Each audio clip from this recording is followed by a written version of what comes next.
Krishna, everyone. Hare Krishna. So today is the very auspicious occasion of the appearance of Srila Prabhupada. Srila Prabhupada ki jai. So we're very fortunate and blessed to have such an amazing spiritual teacher. And I'm here still in Brownsville. Oh, this is next to last day that I'll be here. And we could think of no better way to glorify Srila Prabhupada than to read his books together and discuss. So this is also, again, a special edition reading with Micheal, whom you all know so well now, who, by the way, told me earlier that you're now, officially, you've started the 12th Canto, right? Yes. Okay, so he's definitely, almost 100% for sure, going to finish the Bhagavatam probably this year. Oh, maybe this month. I'm going through it pretty. He's moving quickly. Yeah. Okay, it's not as large as this. That's right. It's quite a small. Yeah. That's actually the smallest volume, I think. So, we're going to read from the 11th Canto, and you said it's 24th chapter, right? 25th chapter. 25th chapter and 24th verse. Okay, good. Okay, so we'll just say the invocation first, and then we can start. Okay. Om Namo Bhagavate Vasudevaya. Om Namo Bhagavate Vasudevaya. Om Namo Bhagavate Vasudevaya. Jai Srila Prabhupada ki jai. Okay, would you like to read? All right. Absolute knowledge is in the mode of goodness. Knowledge based on duality is in the mode of passion. And foolish materialistic knowledge is in the mode of ignorance. Knowledge based upon me, however, is understood to be transcendental. The Lord clearly explains here that spiritual knowledge is of Supreme Personality is transcendental to ordinary religious knowledge in the mode of goodness. In the mode of goodness, one understands the existence of a higher spiritual nature within all things. In the mode of passion, one acquires scientific knowledge of the material body. And in the mode of ignorance, one fixes one's mind on the sense objects without higher awareness, perceiving things as a small child or a retarded person does. You can stop there, maybe just share any thoughts or realizations, because we just read a lot of information. Boy, we did. This is like the heart of the Bhagavatam, the three modes of material nature, and it's kind of confusing at first glimpse for someone who's never heard it before, but yet when you stop and look at it and become more aware of what's around you, you can have a better glimpse of what reality is today, and the three. I think you mentioned that no one is really except Krishna is in the mode of goodness, all goodness. And then in the mode of passion is the majority of the world, and ignorance as well. So, how do you know when you see somebody that you've never met before, and you're walking down the street and you can't tell? And sometimes you can, but most of the time you can't. The world is an illusion. It's Maya. It's full of Krishna's illusory energy. Yeah, imaging, right.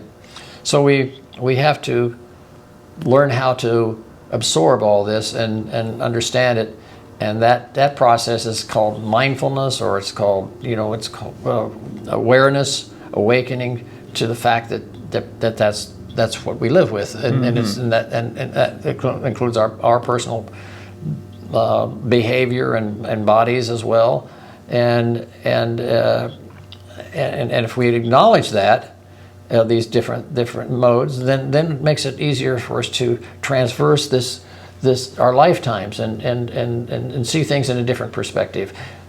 It raises us up to a higher level of awareness, and that's awareness of Krishna or God, awareness of yourself and the people that you love around you, their difficulties and everything, and especially with people that you meet for the first time, that you don't have any imagination of what they're like. And I'm as guilty of that as any. I think we talked about this once a month, the thing on the golf course. And then yesterday we were down at the temple, and I met a devotee that I met when I first came to the temple, and he was all dressed up he looked like a clown. He had all this fancy clothes on, and he was very effervescent. He was just very effulgent. Effulgent. Yeah, glowing. Yes, glowing. And I said, "Who is this? He can't. How does he know? What is he? Your first impression was he's just a buffoon, But he wasn't. I mean, after I got to know him, he was full of transcendental knowledge. He knew all this stuff, and I said, "Wow, that's a turnaround? That's Manu that we met." Manu, yeah. And he's down in North Carolina, and I love him. He's just a wonderful person, and he's suffering like all the rest of us with family issues and the rest. But I'm telling you, you just don't know. You just don't know until you meet people. And then yesterday we also met another fellow who had just got back from Colombia with his brothers in his brother's business, and he was the same way. Very mild and just the opposite of Manu. He was soft spoken, very soft, and first time there, very first time. And Jai saw him in the temple when we were having kirtan, and he was standing all by himself. He didn't feel like he had, so you went over, I think, and spoke to him and talked to him, and then you brought him out to us, and I sat right. I said, "Come on, sit right here in front of me. I want to pick your brain." That's what I said, and he just kind of chuckled. He didn't, I'm a little sometimes bold in my vocalization, but it didn't affect him at all. And I started asking him questions, just like I would. I'm that type of person. I want to know who you are and where you're coming from. Perfect. And I love doing that, and so that's what I mean. If you accept that those three modes and know that you'll find something if you just turn over the rock and then see what's underneath the other side. The rock at the top of the rock might be just very full of mud and dirt and thing and everything. You turn it over and it's pristine. It's a diamond in the rough. And that's the analogy I could make. And so that's interesting. Yeah, one point on that was just mode of goodness, mode of passion, mode of ignorance, sattva, rajas, and tamas. But Krishna is in the state of what's known as pure goodness, purified goodness, Vishuddha Sattva or Shuddha Sattva. So he's in the state of purified goodness. We can also achieve that state of purified goodness, which is known as the Vasudeva state, by becoming transcendental. That's right, transcendental. By cultivating transcendental knowledge, and by the performance of service to Krishna, bhakti yoga, and by chanting Hare Krishna. So Krishna is not the only one in that state, but he's permanently in that state. No matter what he does, it's always purified goodness. Right. But the rest of us are fluctuating somewhere between. Exactly. Maybe we're a little bit of goodness, then we get into some passion, then we get into some ignorance, then we and we're up oscillate. And down. That's right. But the state of purified goodness. So there's really, I guess you could say, 4 states or 4 modes, but 3 of them are material. And the Shuddha Sattva, or the purified state of goodness, is transcendental. Stop right there. Yeah. I would like Jai to define the word transcendental. But when we say transcendental, a lot of people don't understand what we're talking about. You can't look it up in the dictionary. It's not what you see in the Webster dictionary. Yeah. Let's come up with thinking we discussed this before. Yeah, I can't.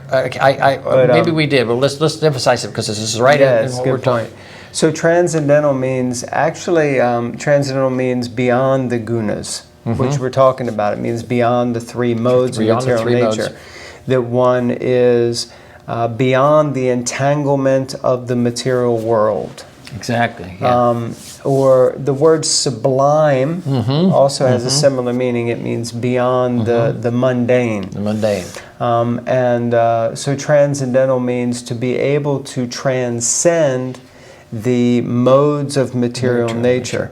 The gunas. So you can do that in different spiritual processes or practices. You can transcend the modes. I think we discussed this last time also, that the principle of nirvana. Nirvana. In the Buddhist teachings, which of course Lord Buddha was, before he created Buddhism, he was coming from Hindu kind of process from the Vedic teachings. So this nirvana means like Brindavan or Bahulavan. Van means forest. Okay. And so nirvana means zero, no. So it's no longer in the forest. What is that forest? That forest of the material energy. So one has transcended, so one has achieved. But usually with nirvana, it's a state of some sort of either negating everything or merging into something. So we're not into that. We understand that the state of transcendence that is on the ultimate platform is that we retain our spiritual individuality. We never lose that. That we are spiritually individuals, and we permanently retain our spiritual individuality. And that spiritual individuality is perfected in the performance of devotional service to the Supreme. To Krishna. And that is bhakti. So that is the type of transcendence that we're looking at achieving. Exactly. And in this life, if we engage in devotional service and we perform even what appears to be materialistic activities, but our consciousness is in the space of it being service to Krishna, then that becomes transcendental. And it's no longer affected by the modes of material nature. Like we have to eat, so I have to cook, but I'm doing all of that as an offering to Krishna. Or, recently down at the temple, everyone remembers Michael because Michael made some nice padukas or shoes for Krishna, and he also made beds for Krishna to sleep in. So he's doing similar work to what you were doing before, wood carving and like that. But he's no longer doing it just to make a buck or to please some guy who ordered something specific. Now he's doing it for the specific purpose of pleasing Krishna. And then it becomes transcendental. So then that service is transcendental. It's no longer on the material platform. Right. Sorry, I rambled on. No, I thank you profusely because that has always been. I have written a lot of songs over my past career, and I'd like to be able to say that some of them are transcendental, and I want to make sure that they are in fact what we're talking about, and because they deal with what we're talking with in life and what people have to go through. Yes. And so that was good, very good. Thank you. Shall we read a little bit more? Yeah. Same purport, or did you want to go to a different verse? Let's see. Do you mean go to a different verse? Yeah, well, we can continue. We can finish the purport, which is what we normally do. Okay, let's finish the purport then. Okay. Shri Jiva Goswami, elaborately explains in his commentary on the verse that the material mode of goodness does not award perfect knowledge of the absolute truth. Just like what you said. He quotes from Srimad Bhagavatam, proving that many great demigods in the mode of goodness could not understand the transcendental personality of Lord Krishna. In the material mode of goodness, one becomes pious or religious, aware of a higher spiritual nature. On the spiritual platform of purified goodness, however, one establishes a direct loving relationship with the absolute truth. Hare Krishna. Rendering service to the Lord rather than merely maintaining a connection of mundane piety. Mundane, sorry. In the mode of passion, the conditioned soul speculates about the reality of his own existence and of the world around him, and considers speculatively the existence of a kingdom of God. In the mode of ignorance, one acquires knowledge of sense gratification, absorbing the mind in varieties of eating, sleeping, defending, and sex without any higher purpose. Thus, within the mode of nature, the conditioned souls are trying to gratify their senses, or else they are trying to free themselves from the sense gratification. But they cannot directly engage themselves in the constitutional, liberated activities until they come to the transcendental position of Krishna consciousness, beyond the modes of nature. And that's pretty much self-explanatory. It's pretty. I think it's interesting. It puts, it explains the three mentalities in the three modes. Yeah. Let's go on to some just beyond that, and for people's more in-depth analogy of what we're talking about. And this is in the next text. Residence in the forest is in the mode of goodness. Residence in a town is in the mode of passion. Residence in a gambling house displays the quality of ignorance. And residence in a place where I reside is transcendental. So there you go. That makes it a little more clarified about you want to have a peaceful, nice life. Get out of the city. Not so much. No, I wouldn't say get out of the city, but you could do that. But it's the activities of getting to the city and being in the city. It's very stressful sometimes for most people. Residence in a town is in the mode of passion. That way, it could be either way. In a small town, you can be either loved or disliked.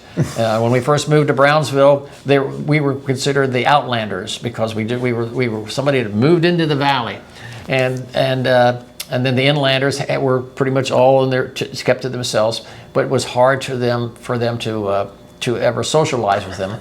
We had a couple that lived across the road from us that are now deceased, and he was very friendly and she wasn't at all. And then as time went on and they passed away and that generation was gone, then we became the inlanders, and now we're the inlanders, and we're having all these young whippersnappers moving in, and we're the same. It's kind of the same way, and then then anybody's in a gambling house, if you like to go to Las Vegas or you like to drink or smoke or do all that stuff, then that's pretty much in the mode of ignorance. Abusing your body and after good sense gratification all the time, whether it's eating or sex or alcohol or whatever, or all four at one time. Many creatures in the forest, such as trees, wild boars, and insects, are actually in the modes of passion and ignorance. But residence in a forest is designated as being in the mode of goodness because there one may live a solitary life free from sinful activities, material opulence, and passionate ambition.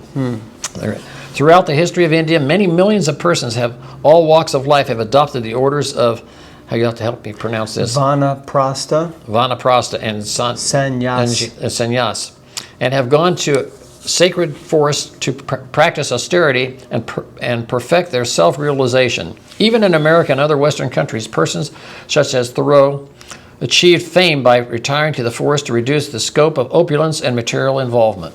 Wow. Opulence, yeah. Opulence. Henry David Thoreau, I think it is. Henry David Thoreau, right. So that's interesting. I didn't realize he had he had moved to the forest to do his thing. Did you know that? Well, he wrote Pond. What was the name of the pond that No, I didn't know that he did. Not familiar with much of his stuff. Yeah.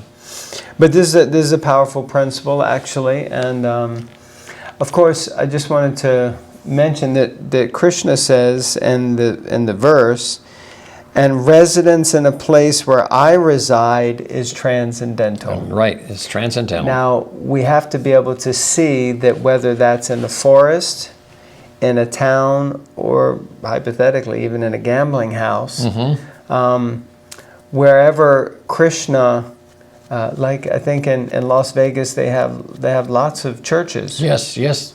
They have lots of church because there you could say there's and we also have a temple in Las Vegas. Yeah. So it's not completely black and white. That's right. So if you wherever Krishna is, that's the point. Wherever there's Krishna. So if Krishna is with you and you're with Krishna in your heart, then wherever you go also becomes transcendental. But in general, in the material scope of things, being in a gambling house is like filled with temptation. Right. And all of the energies to delude us. Right. The sense gratification. Yeah. And living in a town is so busy. This thing, that thing, that thing. It's passion. But living in the forest the town is over there. It's a little more It's mellow, quiet. It's quiet and things move at a different pace. Exactly. So in general, those are those spaces or physical areas are more conducive to each of those modes. Right. So if you want to delude yourself, go down to the gambling house or the brothel or the or in the olden days the saloon. The saloon, where exactly. all of them are going on. Or even today, go down to the to a bar or something like that. Right. Or just hang around in the city. Then that's passion, and then or to come out here, it's much more mode of goodness. Just the whole space is much more conducive to tranquility and peacefulness. So, and in a church too, in a church or a temple, that would be. Well, hypothetically, the idea would be if you go to the church or the temple, that would be a transcendental space. That would be a transcendental space, right? But it's not an absolute thing. Right. No. You can have some guy in the church falling asleep in the pew, listening to the preacher preach, and he's kind of like nodding off. Yeah. Right. And what mode is he in? Yeah. Certainly not transcendental. No, certainly not. and or you could have the guy in the church who's or lady in the church who's sitting there eagerly listening. But all she's thinking is like, yes, I knew that, and I know that, and I want to be the one up there giving the sermon. Right. And that mode is passion. Yeah. Or you can have the person who's quietly sitting and taking it in and listening and understanding, and they will be in the mode of goodness. But one who is in the church, hearing the words of the preacher and thinking, in that instance, Jesus and God are so amazing, and I'm here in their house, they're in a transcendental position. Yeah, they're definitely transcendental. So it's not exactly due to proximity. Right.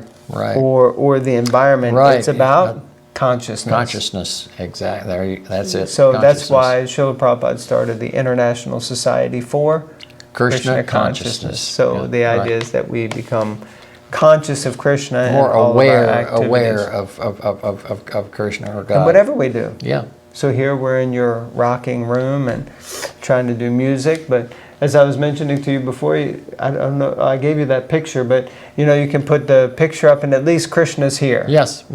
So Krishna is present, so you don't forget, because we have to remind ourselves, But of course you're doing it, you're performing, singing songs and doing things in this room that are connected with transcendental knowledge, encouraged and inspired from within, because you feel that these songs and lyrics that you wrote many, many years ago were a prelude to your consciousness and understanding now, but on a transcendental platform, on a platform of transcendental knowledge. So like that. I often say that I didn't write those they were given to me, those lyrics and the music. So it's and I've since have read other people who have recorded music, and like Roy Orbison, I think I mentioned him to me. He said the same thing. His songs were given to him, and so it's just like I was fortunate that I did that. So that's why I feel like I have to put them out and record them, at least the basics, you know, so I can pass it on. Transcendental knowledge, passing on transcendental knowledge. Okay, so maybe I'm just mindful that we've been going for a little while now, so maybe we can stop here. Okay. It's unlimited. We can sit and discuss Bhagavatam all day, every day, for hours and hours, and there's no end to the nectar. How do you describe? Try to briefly describe the Bhagavatam to people who have never heard of it before. How would you describe? How would I describe it? How would you? Well, it's the Vedas, and then. Well, no, I would never. I wouldn't say that to someone first time. Yeah.